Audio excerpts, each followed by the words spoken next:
to Rev Shots, your weekly dose of quick hit wisdom, where we tackle the most pressing topics of the day for ourselves and our revenue teams. Our show features expert guests with decades of experience. We delve into what works and why, sharing tools to be unapologetically successful, from making our number to delighting our clients. If you're ready to boost your knowledge in under 30 minutes on a weekly basis, tune in. Follow me on LinkedIn or join our mailing list to stay updated on our latest features.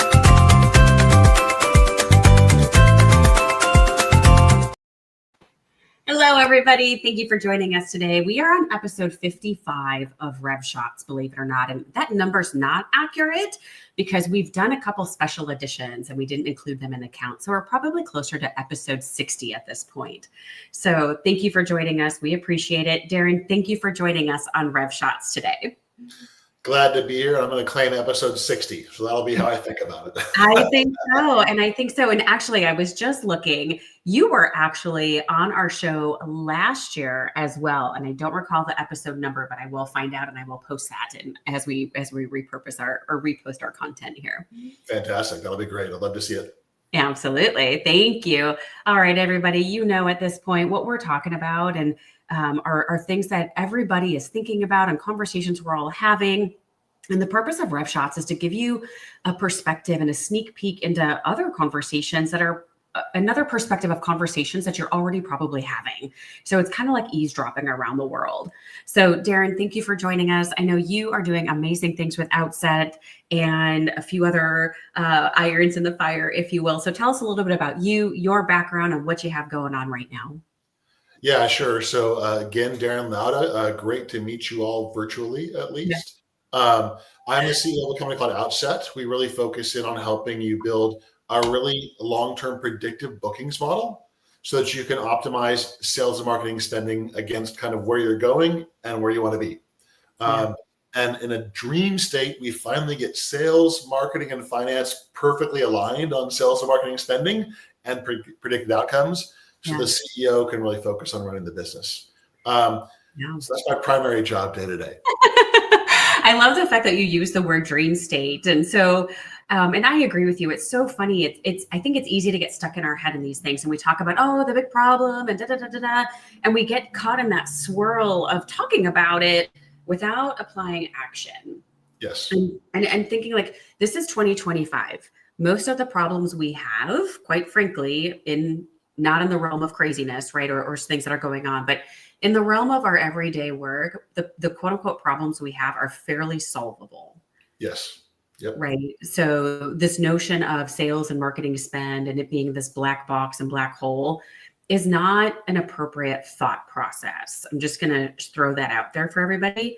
So Daren, with that, as you are talking with folks right now, as you're talking with clients and colleagues and prospective clients, what is the one topic you're hearing everybody talk about right now? Topic or theme? What's kind of bubbling to the surface?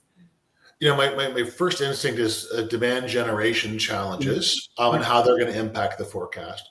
2024 was a rough year for a lot of people. Tech investment was down. So if you're selling into B2B SaaS like I am, it can be really difficult to generate demand last year and to build a predictable revenue model. I think people are leaning into the idea, and I've seen some of this from some recent forecasts, economic type forecasts and CFO type surveys. There's an expectation that tech spend is going to increase in 2025, which is good. I don't think any of us in the space are saying we feel it yet or we see it just yet.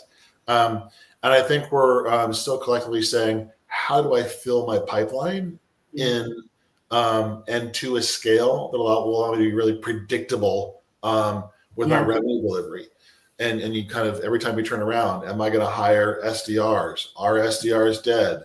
Do I need an AI agent? What am I going to do? How am I going to build this pipe? I hear that all day, every day, it seems like. Interesting.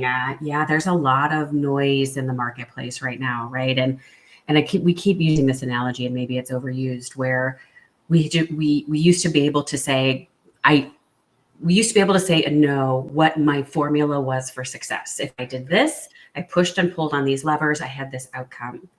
And it was definitely more of a checkers moment right? If we're going to have that analogy. And now to your point, now we have this component of AI enabled, right? I don't think AI replaces anything. I think AI can increase productivity and effectiveness. I agree with you. So, and because we're like into this chess moment. So, but talk a little bit about that, and then talk a little bit about how organizations are actually pulling these resources together effectively to address a demand gen issue. Yeah, it's a really important thing. Before I go to the AI component and bringing people together, I will. But you touched on something that's really interesting. If we go back in time to 2010, which seems like forever ago, it wasn't though. It wasn't. It wasn't. But we were kind of doing, the Aaron Ross predictable revenue. The world was growth at all costs. We could spend like crazy. We could be inefficient. It was okay as long as you're growing. Now it's about profitable, efficient growth. I'm not giving anybody rocket science there. We all know this now. But when you're trying to do demand generation and build the pipe and become predictable, when you can't spend wildly and efficiently, it's that much harder. Yeah. The people we're trying to talk to have gotten a lot better about screening us, right? Email's harder. Everything's harder. In the midst of all that, what you touched on is marketing, sales, and finance have to work together better than ever before. Right? Finance is not the land of no. Finance wants to spend to invest. No CFO will tell you they ever saved their way to a liquidity event. It just doesn't happen. You have to spend and invest. Great point. Right? So how does the marketing leadership team communicate with finance in a really meaningful way to get the funding for the campaigns they need, right, to drive the top of funnel?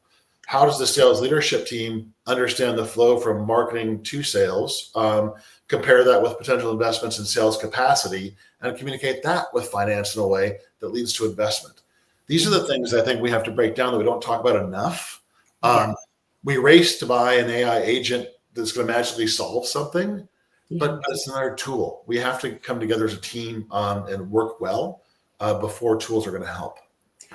Daren, I think it bears repeating what you just said, which is we have to be able to know what our tools are going to do and how to work together at the end of the day. Yes.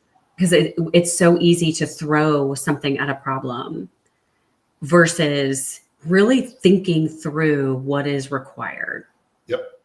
And so talk a little bit about how you're seeing organizations successfully address this notion of it's easy to buy something. Right. I can go somewhere, I can buy something normally with a click of a button, whatever that may be. But I think what you're talking about is this notion of communication and collaboration and making something a project and being able to tackle it in such a way. And a project requires collaboration. Without a doubt. Yeah. I mean, I think it starts with having a good predictable forecast, right? You would expect to hear that from me because that's what I do, of course. Yeah. But once you know where the business is going, you can compare it to where you want to go and understand the deltas. I'm going here. I want to be here. The next step is working collaboratively to model the paths you're going to take to get there. And historically, look, sorry for the hyperbole. What does a marketer want? Money. I need money for my campaigns and my brand. Right. What does a seller want? Headcount. I want bodies to throw at the problem because I can control them. What does finance want? An idea of when any of that will return cash. Yeah. So, getting that dialogue going in the right direction, understanding where we're going, understanding where we want to be, and then being able to model 20 scenarios, right? And then figure out what the most efficient scenario is and when that scenario will deliver results, right? If I'm trying to solve a problem for third quarter, I want to model it now and start solving it now because it's efficient to do so. If I wait until July to solve third quarter, I'm in trouble. Right. So building and modeling scenarios, I think, is key. Once you know what you think has the most likelihood of success, then you can figure out what tools you need to support it. Rather than running off and buying this thing and then hoping, let's be thoughtful, model, plan cross-functionally, and then decide what we need. Yeah, absolutely, Daren. And so I agree with you on all of that. And I think what I hear you say is organizations that are coming to Outset and successful with this adoption of predictable forecasting have treated as a project incorporate a what, a why, and a how. Yep. Yeah. Great Right. point. And so talk a little bit more about that, because on another note, right, it's getting people to collaborate and be in sync, not to make an 80s boy band reference, but I'm going to, right? Yeah. But to be in sync and to go in one direction and to feel the 98 degrees, right? So you're good, for all you Gen Xers out there. But I really think that's where we're at right now is we can put together the plan, we can buy the technology or the platform or invest in some tool, but really being able to have the conversations, the important conversations about, okay, who's doing what and what do those handoffs look like? Yes. Really maximize effectiveness. Yep. That's how I explain it to folks too. And it's easy to write a process doc. Rolling it out is a whole different kettle of fish. So how are you seeing with your clients and colleagues within who you're talking to really do this well? Yep. I think it starts with data. You have to have a decent set of data, not perfect. I'm always so confused by people who say my data is not good enough to take action. I think that's crazy. Take the data you have, right? 80% accurate is directionally good enough, but start with data. You can't be, right. Perfection is the enemy of progress. Exactly right. I love that statement. Don't let perfect get in the way of good enough, right? Another way of saying it. Just love that. So get some data and draw some inferences from it. Understand what's been happening. Build metrics that you want to agree upon from that data set, right? What's the source of truth? What are we going to look at? Create a plan to measure the conversion points, right? And don't create 50. Create 5 you're starting, right? 3, whatever the case might be. I want from here to here to here. Create a common language for it and start looking at it. Start looking at it. I like to call it daily management. I'm borrowing that from lean manufacturing. Right. But I don't want to talk about January on February 21st. Correct. Right? I want to talk about January on day 1 of January and day 2 and day 3. See what's working, see what's not. And look at those cross-functional handoffs. How are things moving from point to point to point? Using a very common language that everybody agrees on and understands, and that considers what other people need. What do I mean by that? Again, if I'm marketing, finance needs to know the likely win of the return, right? Marketing might express its success in number of leads handed off to sales, but finance can't spend leads, right? You have to help finance understand how those leads, those campaigns are going to move through the funnel and what the outputs will be. And if we can all get a common language around that, we're in a much better spot. And it's not rocket science. It's sitting down and talking. I was talking to a CMO recently who said, I'm so frustrated by finance. I don't know where they get their numbers from. And my first thought was, have you asked? Yeah. And that's a really good point too, Daren. And I'm hearing this more and more is in some of the conversations I have, organizations are expressing frustration with that very thing is we don't know where information is coming from. And what happens is neurologically, our brain is trying to make sense of things. And so I literally just had a conversation this morning with another executive, and the couple clients that I'm coaching right now, this is exactly what we're talking about. And even in all of the prospective client conversations I'm having is people want to become data-driven. Facilitating the conversation to do so is a different story. And so we've developed a framework to help with that, right? And so to your point, being data-driven, 3 KPIs, 1 lagging, 2 leading, and to your point, agreeing on the definitions and the data sources and all that good stuff, because that level set bleeds out the emotion. It does. It really does. Right. And that's the world we're in. So go ahead. Yeah, it does. And it's important because, look, I've sat in many board meetings. I've sat in many executive leadership team meetings where the loudest voice gets the buzzer to the attention. And you can't run a business that way. It's got to Yeah. be the data. Here's how we want to invest our precious dollars. And coming back to that earlier component of the conversation, we've shifted from spend like crazy and hope to be profitable and efficient. Yes. And we have to do that together as a team. Sales, marketing, finance, they're in account management as well, right? That's where the profitability comes from in most businesses, the post-sale customer success work. Yeah. But these teams have to be wonderfully aligned. They have to be best friends. They've got to be, I don't have a good boy band reference. I keep thinking Guns N' Roses, which is not going to work at all. That's a terrible reference because Axl and Slash couldn't get along.